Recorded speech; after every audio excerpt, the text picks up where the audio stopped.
Is the Texas high-speed rail dead on arrival? I'm Charles Blaine, and this is Texas Tomorrow.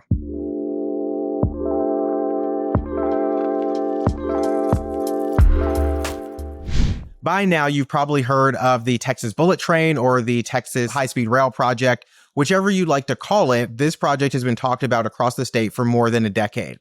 What it would do is it would connect Houston to Dallas through a 90-minute train ride along the I-45 corridor, and this trip would be comparable to a Southwest flight from Houston to Dallas, which supporters have argued commuters who take that flight would prefer. And they also argue that the demand is there. And so they've been pushing for this project for some time, but it hasn't been without its hurdles. Landowners along the route complained that it amounted to a taking of their land, as the Supreme Court granted Texas Central the right to eminent domain, or simply the power to take control over their land for a public good. And this was so that Texas Central could amass the right-of-way or the available land needed to build the project. These property owners argued that they'd lose their land and wouldn't benefit from the rail because there wouldn't be stops in their community. So over the years, there have been efforts to provide additional funding and look at state and federal resources to what was supposed to be a private project. And then last year, the Biden administration announced a massive grant to move forward with the planning of the project.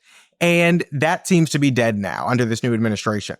So this week, Secretary of Transportation Sean Duffy announced that they would not be funding or underwriting, rather, this $63.9 million grant.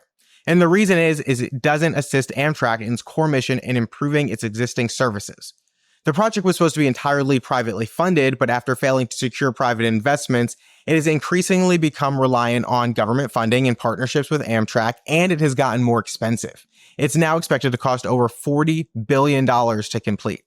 Duffy says this grant is unrealistic and risky contribution for taxpayers to make, most of whom would never even use the project themselves. So does this mean the project is dead?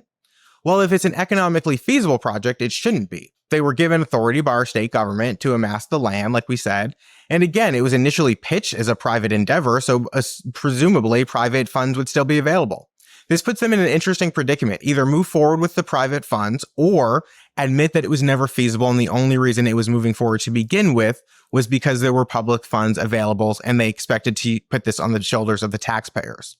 As expected, there have been voices raising frustrations with the cancellation of this grant, but those along the route are breathing a sigh of relief as this is the first significant pause they've seen from the federal government in a long time and a clear sign that the administration is going in a different direction.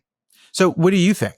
Should the state step in and fund this project for the benefit of all Texans, or should it be abandoned altogether unless Texas Central can find the private funds that they initially promised and deliver the project as expected? Thanks for tuning into this week's episode of Texas Tomorrow. Please like, share, comment, and let us know if there's something going on in your neighborhood that you'd like us to talk about.